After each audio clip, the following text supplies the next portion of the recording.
he's like, I don't think we could have timed it up much better. I literally ran out of fuel on the burnout.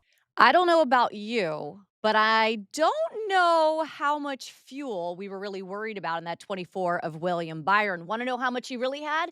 We're going to find out here on the day after. Good morning to the winner, William Byron. Congratulations on the win yesterday. Yeah, thanks. I appreciate it. Yeah, it was good ending for sure. Yeah, we're gonna get into that because that's what everyone's talking about right now is the ending with the fuel mileage. But I love watching the moment when a driver or an athlete kind of realizes that they've won and kind of takes it in. I'm never gonna know what it's like to climb out of a race car after winning a race with all of those people kind of raining those emotions on you. And that's all I could think about when I saw you climb out of that car. What does that feel like for you? Yeah, I think I just wanted to celebrate with my guys. I mean, I think what it feels like is just a little bit relief, a little bit just like a joy that you don't feel very often in anything, and it just comes so quickly. Like when you when you come off turn 4 and you know you have it won. Just from that moment to when you're doing your burnout, it's a little bit surreal. So yeah, I think for me it was just surreal. Like I was like, man, thank God we had enough fuel, and just just enjoying that moment. All right, you brought it up again, fuel. It's what everyone's talking about this morning. Now, come on, we're having these fuel mileage races, and then you're so close, and then you could do a burnout, and then you could make it to victory lane. I Yeah, think people are starting to maybe go, maybe they had more than they were letting on. What do you have to say to yeah. that? I mean, so I saw my engine tuner Ben Proctor last night, and he showed me the data. That was the first thing he showed me. He's like, man, he's like, I don't think we could have timed it up much better. I literally ran out of fuel on the burnout. So I don't know why it had or how it had enough to get to victory lane. It was pretty short little drive, but it was lost fuel pressure on the burnout. So that was it was honestly just really well executed by our team. I mean, that was probably had another half a lap of fuel. So pretty amazing execution, and just predictions and everything. I know when I'm driving down 77 and I'm low on fuel, I'm looking at the mileage, every second and wondering when it's just gonna go, fall over on me. Like, what is that like for you? I know you're super focused and trying to hit your marks, and just what is the thought process when there is low fuel mileage? Yeah, I don't know if I've ever won a race like that in the past. So this one was unique, and you kind of have to focus in two different ways, right? Like you have to be really cautious of how much throttle you're using, and just really careful with that, and then still make the lap time you need to stay out front. So yeah, it's tricky. Like when Rudy's like, "Hey, I don't really care if you lose the lead here. You just have to save me enough fuel to get to the finish." And I think I knew what the goal was, and he was just able to coach me really well to kind of know what the best approach was. So yeah, it was. I've never been in that spot where it's worked out, I guess. So pretty cool feeling.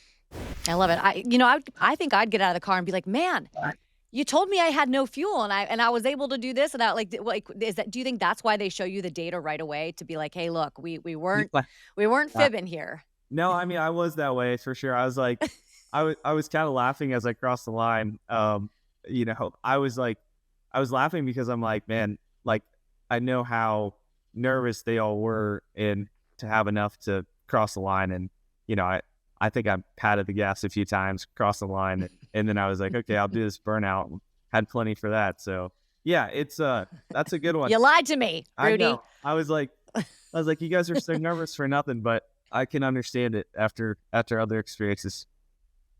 This season, right, I kind of looked back at last year. Last year, you won 3 races in the first 8, and then we know how the rest of the year went. Now, it's been 21 races since your last win, the Daytona 500. I guess you can't compare seasons to seasons, Mhm. but where are you guys right now having gone through the stretch that you have since the beginning of the year?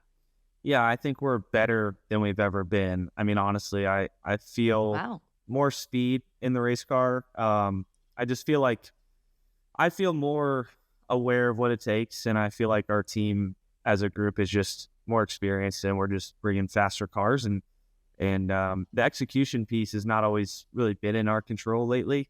We've been in some crashes that weren't our making. I mean, I think about Atlanta and Dover, and then but we continue to bring speed. So yeah, to win this kind of late in the summer like this is a really good sign for our team. And yeah, I just feel like when our backs are up against any sort of wall, like when we kind of lost quite a few points and dropped down to second, just feels like we come back the next week and are stronger. So yeah, I feel really good about our team, and I think it's it's early in the season, but we've had a great last couple of years with getting to the Final Four, and just got to start to kind of put together the pieces to make another run.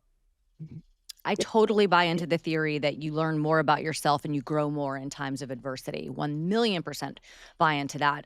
So if Yeah. that was applicable to the 24 team this season, at least in the last 21 races, where do you feel like you guys have been tried and tested and now have grown because of it? Yeah, 100%. I mean, I haven't really had a year that's this openly, I guess, this publicly like adverse. When it comes to different race wins and just Mhm. chasing different, race wins or different things that have happened on the racetrack. So it's yeah, it's been crazy. I mean, like you think about all the way back to really the start of the year, like we've been in positions to compete for wins, and they haven't happened as much as we really thought they would, and really as easily as it has in the past. So yeah, it's just kind of taken a lot of trust and confidence in one another, and really Mm. starting to ask those tough questions and grow from it. So yeah, we've been in positions where, I mean, yesterday I was not breathing with 2 or 3 laps to go, because I'm like, we've been in this spot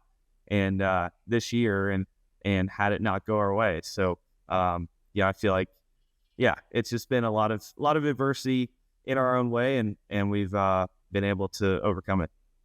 Yeah, we're also gonna have to overcome the fact that you guys, your teammates right now are 1, 2, 3 in the points. And I know some people would kinda go, "Hey, how challenging is that? How do you approach that?" I also believe that iron sharpens iron, and when you have those guys who are sort of, quote, unquote, "breathing down your neck," sitting at the table with you with the same stuff, with all the same information, how does that push you and make you better? Yeah, I think there's just a really good mutual respect between all of us. And, we all work really hard together. And honestly, all of us have morphed our styles to race this car and be effective with it. And, we're all a little bit different. So I learned different things from each guy kind of in the debrief sessions and things. And, yeah, it's been cool to kind of battle them. And, we're going to some of their best racetracks as well. Mm. So yeah, it's going to be a battle down the stretch. It's not going to be easy. So just gotta continue to show up. Somebody was asking me in the media center, like, how do you feel about whatever amount of points we have for a lead? And it's like, it can all go away literally in a couple stages, the way the points are. So just got to show up and keep running well. All right, before I let you go, not only your drafting skills are on par, but what about your flying skills? I have to ask you about the chute for the San Diego race because you guys completely nailed it. It was so awesome. What was that like to be a part of? Yeah, that was cool. Those guys did a really good job. They honestly set it up for all of us and told us what to do, and it's like, okay. And so it was really made our lives pretty easy, and just to see it all come together in the final product. And honestly, got to do some super cool stuff, as you guys. Like what? What'd you get to do? Just honestly, the thing I liked the most was riding in the U-boats, or whatever they call them, like just riding around the harbor, and those guys are just ripping like 50 miles an hour, and it's just and they drive so smooth. So yeah, just seeing the technology and meeting some of those guys, and then yeah, going to places like the I-bar and just experiencing That's so cool. it was cool. Yeah, it's gonna Now, be. did you go up in the airplane? Did you get to go up in a plane? Can't confirm or deny. I mean, Oh. but I think no, Have we you definitely were in a plane. So have you done that before? Have you gone up with either the Thunderbirds or whomever? I went with the Thunderbirds. So and yeah, hopefully when we go back to the race, hopefully we can do another trip with those guys. I'll tell you, that is, for me, one of the coolest things that I've been able to do since covering the sport, and obviously sort of hang along when you guys get to do it, because you think about regular civilians never get the opportunity to see the inside of a base, an Yeah. aircraft carrier, the inside of a fighter jet, any of that stuff.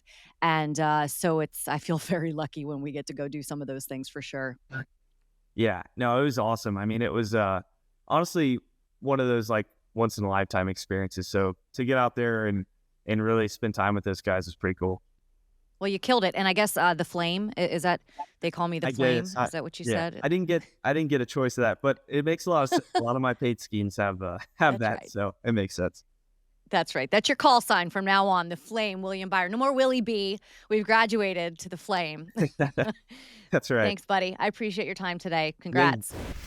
Always love catching up with William Byron. And in honor, I guess, of the 24 car, we do have to recognize the fact that this is 30 years since Jeff Gordon won his very first championship. And NASCAR did a really cool thing. They're putting together a great piece about how critical that moment was, not only to Jeff, but to the entire scope of NASCAR, because obviously the Hall of Famer means so much, has done so much. So we're going to look back on that on the 30th anniversary. You don't want to miss that. It's going to be really awesome to kind of see Jeff Gordon's first championship, and of course, the mustache. I mean, who doesn't love Jeff Gordon in the 90s with that good old stash? All right, time now for best day ever, and that is going to go to one Bubba Wallace. After winning at the Brickyard, huge week for Bubba. We talked to him last week. If you didn't see that interview, it was fantastic. Go back and watch it. Love catching up with him. But yesterday in Iowa, the final restart, 32nd. That's right. But he went on to finish sixth at Iowa. Great in car camera of him just kind of slicing through the field and getting it done. Absolutely best day ever, and best kind of 3 week span ever, I would say. Maybe not statistically, but for this show, he's finished seventh, sixth, and first. Is that right? That's got to be a little bit mixed up. Obviously, he finished seventh, first, and sixth yesterday in Iowa. So it's pretty good stretch for Bubba Wallace. He's fourth at Richmond, where we'll be in 2 weeks. Last time we raced there, Watkins Glen can be a little bit of a challenge, but of course we know how good he is at Daytona. So could be a really, really great end of the regular season for our friend Bubba Wallace. We will be back next week after Watkins Glen. Who knows? I haven't heard the name Shane Van Gisbergen much in the past couple days. Maybe we'll be saying it again in Watkins Glen. We'll see you Monday.